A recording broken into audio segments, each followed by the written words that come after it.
Assalamualaikum warahmatullahi wabarakatuh.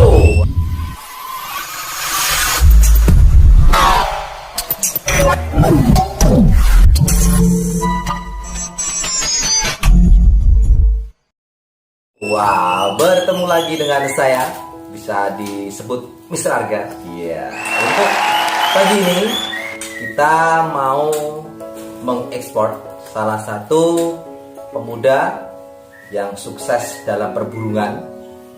Ini beliau sudah lokal sampai luar lokal, ya, dari dunia sampai ke alam baka.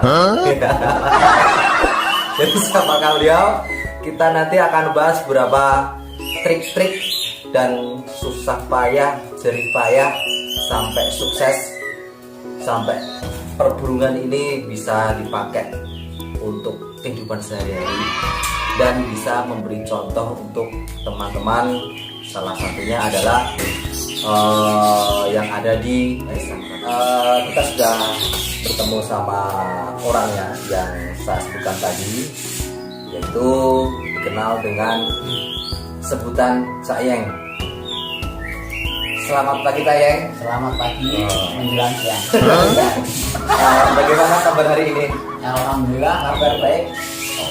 Jadi di kesempatan kali ini saya mau mengupas tuntas kesuksesan seorang Cak Yeng yang sudah dikenal cukup besar lah, ya, di kalangan kicomania, terutama di daerah Ciputi. Belum besar juga sih sebenarnya. Oke, yang akan saya tanyakan yang pertama itu, gimana sih cerita seorang Cak Yeng itu dulu seorang pegawai swasta yang bisa dikatakan itu sudah cukup mapan lah ya untuk dalam perekonomian, kok sampai pindah ke burung, dari burung apa sampai sekarang menjadi apa. Nah, bisa diceritakan bagaimana asal mula kok bisa sampai terjun ke dunia perburungan dan sampai rela mengorbankan kerjaan yang sudah tetap di dunia usaha. Sebenarnya sih dari hobi ya. Kalau dari hobi sih memang sudah dari kecil lah ya. Dari kecil kita memang hobi untuk burung. Kalau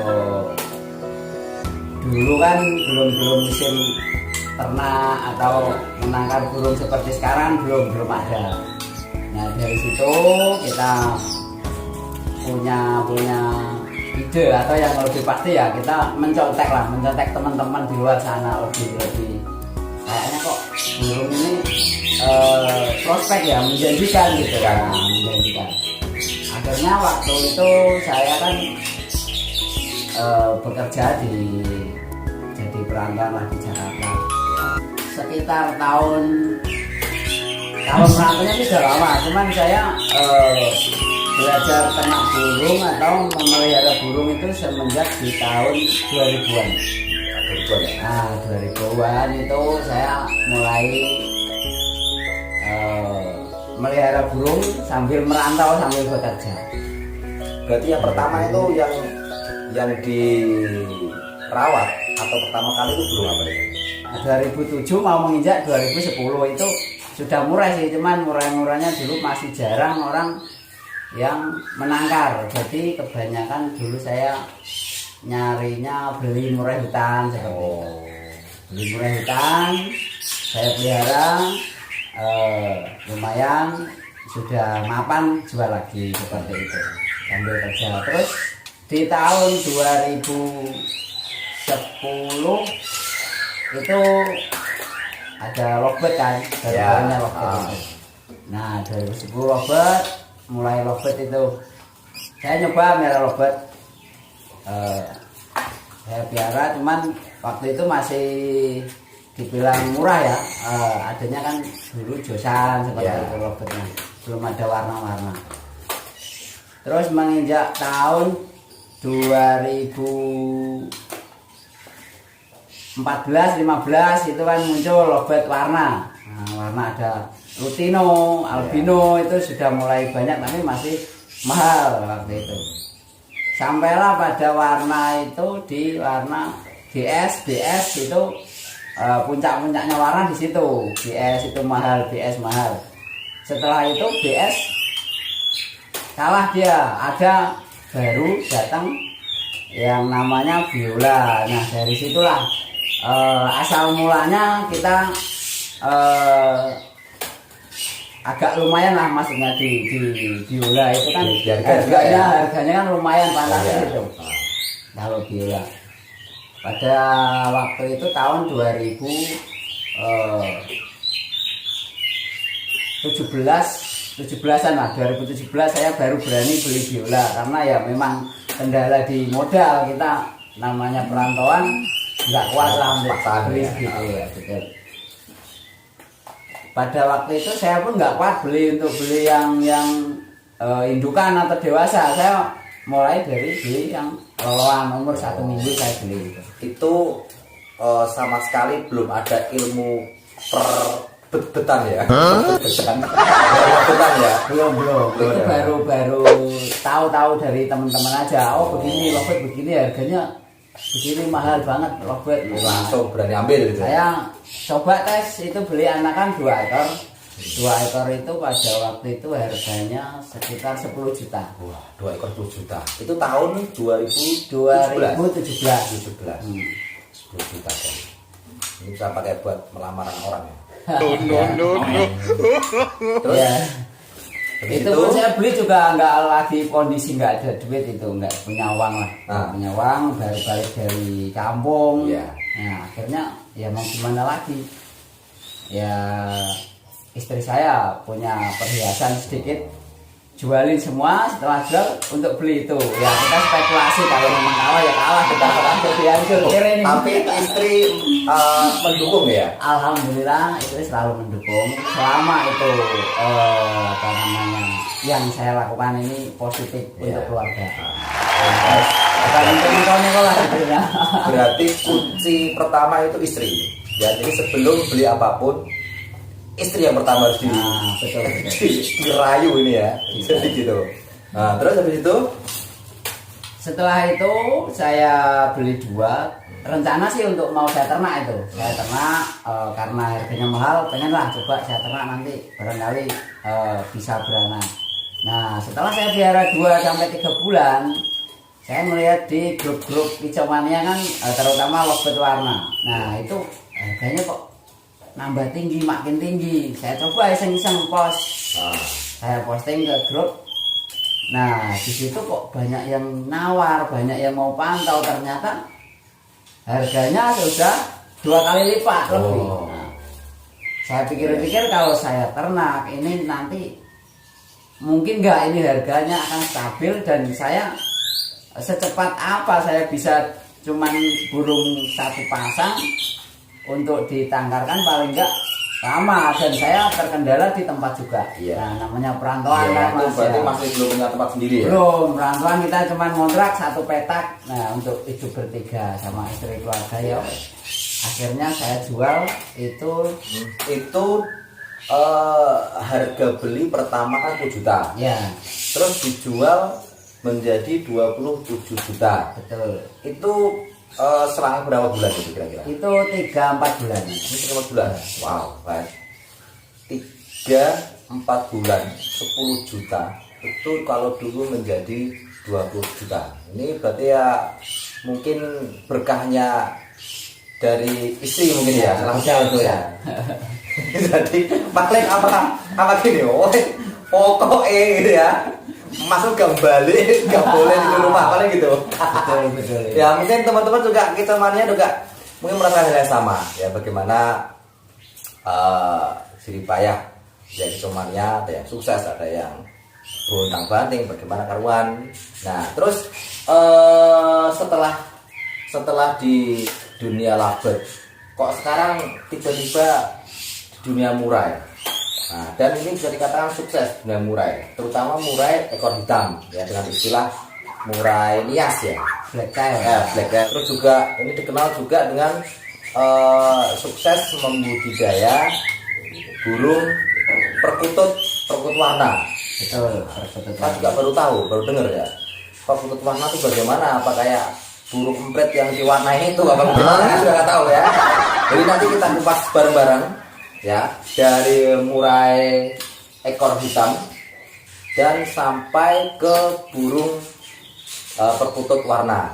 Ya, sekarang kita bahas ceritanya bagaimana sih? Ya, seorang Cak Yeng ini sukses di dunia murai ekor hitam, yang konon katanya murai ekor hitam ini ya bisa dikatakan lebih ekstrim dalam perawatan.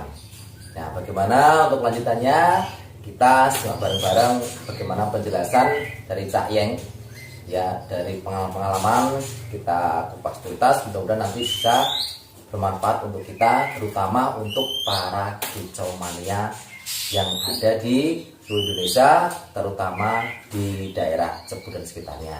Nah, sekarang saya asal mula murai ekor hitam ini ya. Tadi kan pasti ini ada hubungannya sama yang lovebird tadi ya. Betul. Nah, sekarang silakan dulu gimana singkat itu. cerita saja ya.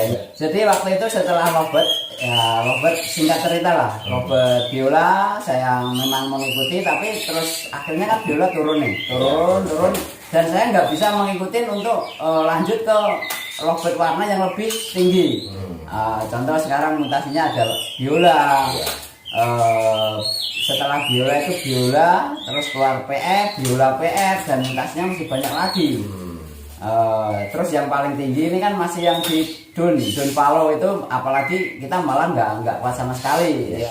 Jadi saya beralih ini, ya tapi tetap hobi sih tetap biola, lovebird saya masih senang. Tapi masih ada sampai sekarang ya, biarpun untuk kenang-kenangan.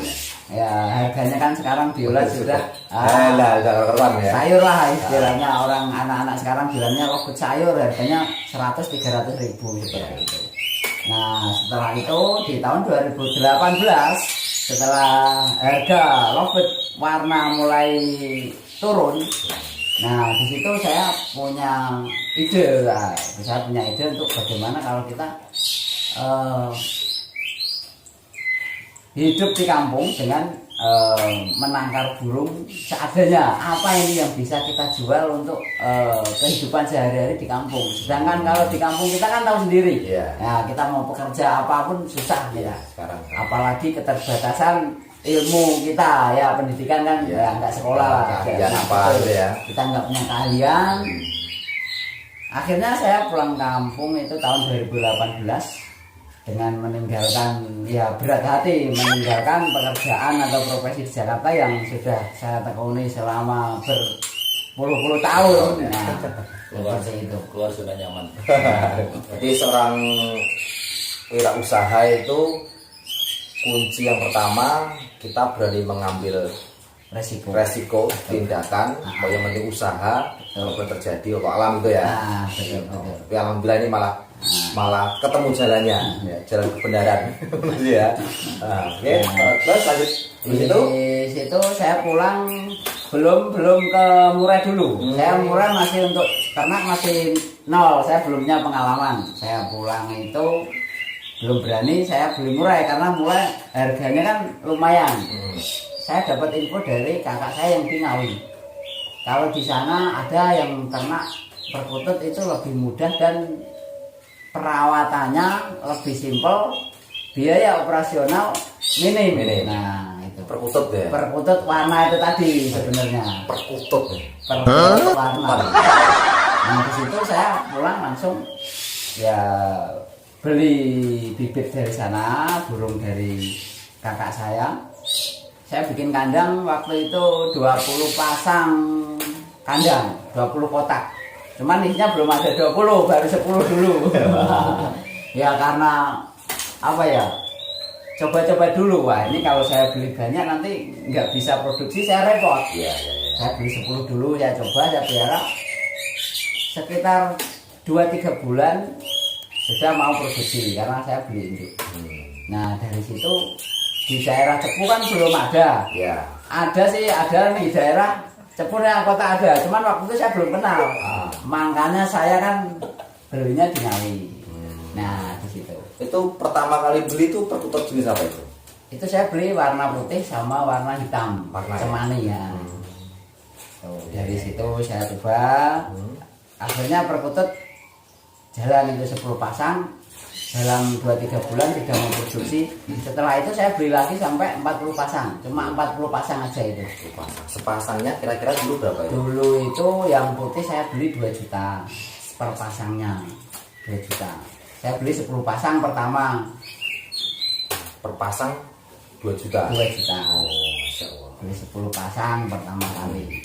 Nah, berkelanjutan itu ternyata di daerah Cepu, ya terutama Ngelorang dan sekitarnya belum menjangkau Cepu lah. Ngelorang dan sekitarnya ini masih awam dengan perkutut warna itu. Iya. Loh, perkutut kok putih kan gitu. Perkutut kok putih, perkutut apa mas? Nah ini namanya warna mas. Ada putih, cemani, silver, udan mas. Seperti itu. Dan kalau perkutut kan di perkutut beda kayak di murai. Kalau perkutut kan kalau orang Jawa itu ada istilah katuranggan. Nah, misalnya sampai pekerjaannya apa ini? Misalnya guru, ya. Kalau seorang guru atau pegawai harusnya memeliharanya perkutut yang katuranggan ini. Gitu. Kalau di Jawa seperti itu. Itu ya saya belum apa namanya tahu persis. Ya. Nah, itu saya baru pelajari. Kayak mitos tuh ya. Mitos tapi kok kadang-kadang itu bisa ya bisa dikatakan ada benar juga ya. Orang Jawa juga kan. Ya nggak harus kita percayai, cuma ya ada benar juga. Ya. Jadi kadang-kadang orang memang fanatik dengan kicau. Kalau kicau sama anggungan kan selisih. Terus untuk masalah pemasaran dunia perkutut dulu itu gimana sampai sekarang? Apa dari dulu pemasaran gimana sampai sekarang itu bagaimana untuk? Nah, kalau untuk pemasaran itu alhamdulillah kalau perkutut dari saya yang beli bibit dulu sudah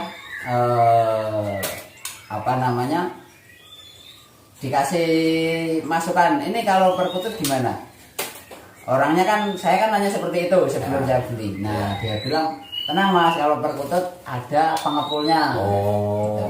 Berarti sebelum terjun dunia perkutut, sebelum ambil, berarti kan nanti kan untuk masalah yang kedua setelah kita sukses di dalam peternakan perkutut, kan gimana cara menjualnya. Betul. Berarti dari sampai pertama kali itu sudah cari dulu ya. Betul. Kira-kira gimana bisa nggak? Nanti saya terang nggak ada yang beli mau buat apa ini? Nanti goreng ya.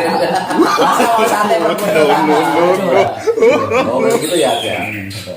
Ya alhamdulillah kalau sekarang sih sudah, kalau untuk jumlahnya jumlahnya sekarang sudah kurang lebih 200 pasang. Wow, dari 10 pasang sekarang sudah kurang lebih 200 pasang. Satu perkutut atau 20 perkutut kalau dispekulasi itu kira-kira itu berapa bulan bisa menghasilkan atau bisa menjual itu kira-kira? Kalau untuk perkutut biasanya itu kan 1 bulan sekali kita panen anak. Jadi misalnya tanggal 1 nih netes ya. Tanggal 1, nanti tanggal 1 itu netes, 2 minggu kemudian si anakan perkutut kan sudah bisa nangkring. Dia sudah loncat dari sarang. Nah si induk sudah ngerem lagi itu pasti. Oh berarti sudah terus lagi ya. Jadi nanti ketemu tanggal lagi, tanggal 1 lagi, si induk ini biasanya sudah netes lagi. Dan anaknya baru kita panen. 1 bulan lah, 1 bulan kita sudah ambil anaknya. Nanti ketemu bulan berikutnya 1 bulan kita sudah ambil. Bisa dibilang rata-rata ya kadang kurang kadang lebih. Setiap bulan indukan perkutut kita panen. 1 bulan misalnya telur 2 kok netes semua, kita 1 bulan panen 2 untuk 1 induk perkutut. Dari penghasilan perkutut warna itu kira-kira sebulannya itu bisa mendapatkan berapa nominal dalam jumlah rupiah kira-kira itu? Kurang lebih itu 40 sampai 50 ekor 50 ekor per bulannya ya? Per bulan ya. Per ekornya dikasih harga? Per ekor kalau kita jualnya sama pengepul ya langsung diambil pengepul itu kalau untuk putih sekarang ini 200 sampai 225. Itu dengan catatan ngambilnya dalam jumlah banyak. Ya. Kadang kalau kita ada orang datang beli istilahnya eceran lah, pasang 2 pasang itu harga beda, bukan harga grosir ya. Kecuali ambil banyak 10 atau 5 ke atas kita kasih harga grosir. Berarti kalau per ekornya itu 250. Kalau per bulannya itu kira-kira tadi 50-60 ekor ya? Ya, sekitar itu 50 ekor. Sementara kita ambil per minimalnya lah. Per minimalnya itu katakanlah 200. Per bulan 50 ekor. Berarti 2 kali 5 10 juta per bulan untuk per putut aja. Saya nggak terima saya ini ya. Per putut ya. Per putut per bulannya itu 10 juta itu yang paling minimal, dan itu 1 bulan itu untuk biaya perawatan kira-kira menghabiskan berapa? Kalau untuk operasionalnya sih kalau per putut itu bisa dibilang murah ya, murah, sangat murah. Kalau per putut cuma biji millet, sedangkan millet sekarang ini 350, yang paling bagus 400, anggap aja 350 ya, biar gampang ya. Burung 200 pasang itu dalam 1 bulan kita cuma menghabiskan 50 kilo. Berarti 350 itu berapa kilo itu? 25 kilo. 25 kilo ya. Berarti untuk 1 bulan biaya operasional itu kira-kira berapa ratus untuk bersihnya berarti? 1 bulan itu 50 kilo. 50 itu kan 2 sak ya, 2 karung kalau di sini 25 kilo kan per karungnya, itu 350 kali 2. Berarti 700 ribu itu sebulan. Sudah beli semua ya, ya itu ya. Masih ada tambahan sih sebenarnya ya, paling untuk vitamin terus untuk CR-nya kur ayam lah kalau disebutnya. Itu untuk kalau induk lagi posisi ngelola anak itu harus pakai CR itu tadi, kur ayam itu supaya anaknya gemuk, gede, cepat pertumbuhannya. Berarti kurang lebih untuk 1 bulan biaya operasional kurang lebih pokoknya sebengkak-bengkaknya 1 juta untuk operasional semaksimal mungkin. Dan hasil dari perkutut warna utama dari Cak Yang ini menghasilkan 10 juta per bulan minimal dari perkutut. Kita kan mumpung di sini. Ini sebenarnya Cak Yang ini sangat sibuk ya, karena ngurusi banyak anak orang juga, anak burung juga ini. Jadi kita nggak bisa sering-sering ke sini, makanya numpung di sini kita kumpas. Tahu apa? Kita kumpas sampai kita kupas habis. Terus ini mungkin banyak yang mau ditanyakan juga mungkin dari Kecamatan terutama daerah Cepu dan sekitarnya untuk murai, terutama untuk murai ekor hitam. Nah, bagaimana di awal itu ke murai ekor hitam, terus susah payahnya bagaimana, jerih payahnya, keutamaan bagaimana, dan yang lain-lain juga. Nah, kita tanyakan ke pakarnya langsung. Nah, sekarang saya itu sekarang kalau bisa tolong diceritakan itu dalam dunia permuraian, terutama yang digeluti sekarang itu bagaimana itu? Nah, sekarang saya monggo untuk dunia permuraian itu bagaimana? Kita pernah nyoba juga gagal, belum tikar. Sebenarnya sih ya bisa dibilang susah, gampang.